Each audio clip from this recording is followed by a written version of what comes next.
Hello students, আমার চ্যানেলে তোমাদেরকে স্বাগত। শুরু করছি ক্লাস 12 থার্ড সেমিস্টারের একটি ইতিহাসের ক্লাস। তো তোমাদের সামনে ইতিহাসের যে প্রথম অধ্যায় আছে ক্লাস 12 থার্ড সেমিস্টারের প্রথম অধ্যায় পর্যটকদের নজরে। তো এই যে অধ্যায়টা, তো এই অধ্যায়টা থেকে আমরা কিন্তু ক্লাস নাম্বার 1 করেছি।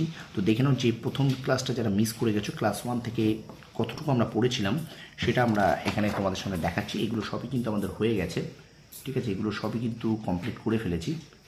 এগুলো তোমরা যারা আজকে দেখছো ক্লাসটা তারা অবশ্যই একটু স্ক্রিনশট করে নিও, স্ক্রিনশট করে তোমরা লিখে নিও, ঠিক আছে? এগুলো কিন্তু হয়ে গেছে ক্লাসটা। পর্যটকদের নজর, অর্থাৎ ভারতবর্ষের সময় যেসব বিভিন্ন পর্যটকরা ভারতে এসেছিলেন এবং তারা ভারতকে কীভাবে দেখেছেন, সামাজিক, অর্থনৈতিক, রাজনৈতিকভাবে তারা তাদের চোখে কেমন লেগেছে সেগুলোই তারা কিন্তু করেছে, মানে বর্ণনা করেছে। আমরা কিন্তু এই 18 নম্বর পর্যন্ত পড়েছিলাম। শেষ প্রশ্ন ছিল মার্কো পোলো তাঁর ভ্রমণ কাহিনীতে মাবরের কতজন রাজার কথা বলেছেন? 4 জন। এই পর্যন্ত আমরা ক্লাসটা শেষ করেছিলাম। তো এটা কিন্তু দেখো মার্কো পোলোর বর্ণনায় ভারত এটা আছে, ঠিক আছে? তো চলো এবার আমরা 19 নম্বর দাগ থেকে করব, ঠিক আছে? প্রথম থেকে শেষ পর্যন্ত ভিডিওটা দেখবে, একটু স্কিপ করবে না, আর অবশ্যই কিন্তু একটু তোমার বন্ধুদের মাঝে শেয়ার করে দেবে, ঠিক আছে? তো চলো শুরু করছি ক্লাস 12-এর থার্ড সেমিস্টার ইতিহাসের ক্লাস, প্রথম অধ্যায়, ইউনিট 1 মানে প্রথম অধ্যায়, পর্যটকদের নজরে, ক্লাস নাম্বার 2, ঠিক আছে? থাম্বনেলে কিন্তু আমি লিখে দিচ্ছি আজকে কিন্তু ক্লাস নাম্বার 2। ওকে, তো দেখো, তা পাণ্ড্যরাজ্য, 19 নম্বর প্রশ্ন, পাণ্ড্যরাজ্য কি উৎপাদনে প্রসিদ্ধ ছিল? মুক্ত। প্রত্যেকটা প্রশ্ন কিন্তু ভীষণ ইম্পর্টেন্ট। তোমরা জানো তোমাদের 40টা এমসিকিউ আছে, 40-এ 40 পেতে গেলে কিন্তু তোমাকে আমার ক্লাসগুলো করতেই হবে, ঠিক আছে? দেখো, কোথাকার মুক্ত ছিল জগৎ বিখ্যাত? উত্তর হবে কিন্তু পাণ্ড্যরাজ্যের, ঠিক আছে? আচ্ছা, এবার চলো আমরা চলে যাই পরের প্রশ্নে। 21 দাগ দেখো, পাণ্ড্য দেশের রাজারা কাদের কাছ থেকে ঘোড়া কিনত? আরবদের। যিশুর ভক্ত সেন্ট টমাস কোথায় শহীদ হয়েছিলেন? পাণ্ড্যদেশে। সেন্ট টমাসের কবর কোথায় অবস্থিত ছিল? সানথোম শহরে। কি শহর? সানথোম শহর। 24 দাগ দেখো, মুতফিলি বন্দর কোন নদীর মোহনায় অবস্থিত ছিল? কৃষ্ণা নদী। বরঙ্গল রাজ্য কিসের জন্য বিখ্যাত ছিল? গোলকোন্ডা হীরার জন্য। কোল্লুরের হীরের খনি কোথায় অবস্থিত ছিল? গোলকোন্ডা। কৈলম দেশে বা রাজ্যে উৎকৃষ্ট মানের কি ফসল উৎপন্ন হতো? ধান।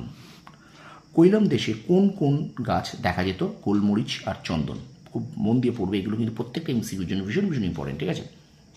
মার্কো পোলো ভারতের বন্দরগুলির যে তালিকা দিয়েছেন তাতে কোথাকার বন্দরের সংখ্যা বেশি? মালাবার। মালাবার উপকূলে কিসের জন্য বিশেষ সুখ্যাতি ছিল? এখানে দুবার হয়ে গেছে কিসেরটা, যে মালাবার উপকূলে কিসের জন্য বিশেষ বিখ্যাত ছিল মালাবার উপকূলে? এটা কিন্তু মশলার জন্য, ঠিক আছে? স্টুডেন্টস, ভিডিওটা একটু শেয়ার করে দাও তোমার বন্ধুদের মাঝে। আর বারবার বলছি, শর্ট প্রশ্ন কিন্তু তোমরা দেখবে ইউটিউবে দেয় যে 300টা সেরা বাছাই করা শর্ট প্রশ্ন, এখান থেকে 40টা কমন। দেখো এইভাবে কিন্তু হয় না। আমি কিন্তু আমার কাছে যে দুটো বই আছে, দুটো তিনটে মিলে টেক্সট পাঞ্চুয়াল, মানে একদম খুঁটিয়ে আমি কিন্তু তোমাদের সামনে এই প্রশ্নগুলো করেছি, ঠিক আছে? এই প্রশ্নগুলো রেখেছি, ঠিক আছে? তো সুতরাং কোনো কিছু শর্ট প্রশ্ন বলো, কোনো কিছু কিন্তু তোমরা বাছাই করা প্রশ্ন এইভাবে দেখবে না যে 500টা সেরা বাছাই প্রশ্ন, 100টা সেরা বাছাই প্রশ্ন। তো এমসিকিউ মনে রাখতে গেলে বারবার রিভিশন দিতে, এটা চাকরি পরীক্ষার একটা তোমাদের ডেমো বলতে পারো, যে এগুলো কিন্তু বারবার রিভিশন দিতে হয়, যেগুলো হয়ে যাবে সেগুলো রিভিশন দিতে হবে। আমি গত সপ্তাহে একটা ক্লাস দিয়েছিলাম, এই সপ্তাহে একটা ক্লাস দিচ্ছি। আমি চেষ্টা করবো সপ্তাহে 2 দিন করে ক্লাস দেওয়ার। আমি তোমাদের সামনে রুটিনটাকেও একটু তুলে ধরবো যে কী কী ক্লাস আমি তোমাদেরকে দেবো, ঠিক আছে? তো এবার চলো আমরা চলে যাচ্ছি পরের প্রশ্নে। একটু ভিডিওটা শেয়ার করে দেবে স্টুডেন্ট, একটু শেয়ার করো। আর যারা নতুন আছো অবশ্যই একটু লাইক করবে, কমেন্ট করবে, অবশ্যই চ্যানেলটা সাবস্ক্রাইব করবে, ঠিক আছে? যাদের অবশ্যই ইতিহাস আছে তারা সাবস্ক্রাইব করবে। ইতিহাস, রাষ্ট্রবিজ্ঞান ক্লাস কিন্তু আমি দেবো, ঠিক আছে? এরপরে তোমাদের টেস্ট পেপার বেরোবে, তারপরে প্রশ্নবিচিত্র বেরোবে, সেখানেও কিন্তু আমি তোমাদের ক্লাসগুলো প্রত্যেকটা স্কুল করিয়ে দেবো, ঠিক আছে? তো দেখো 31 নম্বর প্রশ্ন, মার্কো পোলোর মতে পৃথিবীর সবচেয়ে উৎকৃষ্ট সুতি কাপড় কোথায় তৈরি হতো? মালাবার। 32, মার্কো পোলোর মতে কোথা থেকে উৎকৃষ্ট মসলিন ও হিরে রপ্তানি হতো? বরঙ্গল বা মুতফিলি রাজ্য। 33 দেখো, দক্ষিণ ভারতের কোথায় মুক্ত সংগ্রহের কেন্দ্র ছিল? পাণ্ড্যরাজ্যের তুতিকোরিন। 34, কয়াল বন্দর কোন নদীর তীরে অবস্থিত? তাম্রপর্ণী নদী। কোথাকার মরিচ ও নীল বাইরে চালান যেত? কুইলনের। কোন বন্দর থেকে উৎকৃষ্ট মসলিন ও হিরে রপ্তানি হতো? মুতফিলি। 37 দেখো, মালাবার উপকূলের বন্দরগুলির সঙ্গে কোথাকার বন্দরের নিয়মিত যোগাযোগ ছিল? আফ্রিকার এডেন বন্দরে, ঠিক আছে? এবার চলে যাই পরের প্রশ্নে। দেখো এবার বলছে, দেখো ইবন বতুতার ভারত বর্ণনা, এটাও কিন্তু আমি কমপ্লিট করিনি, আমি আস্তে আস্তে তোমাদেরকে এগোচ্ছি একটু। দেখো ইবন বতুতার ভারত বর্ণনা, ইবন বতুতার চোখে ভারতবর্ষ কেমন ছিল, ভারতবর্ষ তার কেমন লেগেছে, সেগুলোই কিন্তু এখানে আছে, ঠিক আছে? দেখো প্রথম প্রশ্ন বলছে, ইবন বতুতা কোথাকার পর্যটক ছিলেন? মরক্কোর। ইবন বতুতার আসল নাম কি? আবু আবদুল্লাহ মোহাম্মদ।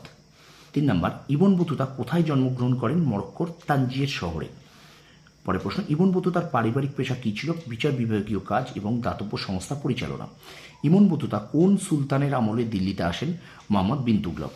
6 দাগ, কোন সুলতান ইবন বতুতাকে দিল্লির কাজী ও খানকাহ সমূহের অধ্যক্ষ পদে নিযুক্ত করেন? মোহাম্মদ বিন তুগলক।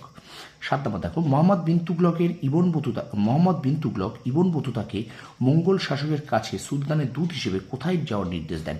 প্রশ্নটা খুবই বড়, একটু ভালো করে দেখে নাও। মোহাম্মদ বিন তুগলক ইবন বতুতাকে মোগল শাসকের কাছে সুলতানের দূত হিসেবে কোথায় যাওয়ার নির্দেশ দেন? উত্তর চীন।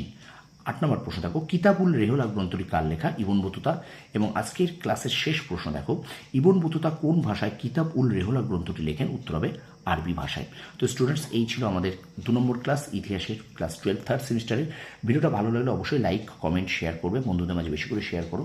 আর অবশ্যই যারা আমার এই নোটগুলোকে পিডিএফ আকারে নিতে চাইছো তারা আমার হোয়াটসঅ্যাপ করো 9734630593। আমি নাম্বারটা আবার বলছি 9734630593। কেউ কিন্তু কল করবে না, মেসেজ করবে, আমি কিন্তু তোমাদেরকে এই অধ্যায় যতটুকু পড়েছি তার পিডিএফ তোমাদের দিয়ে দেবো।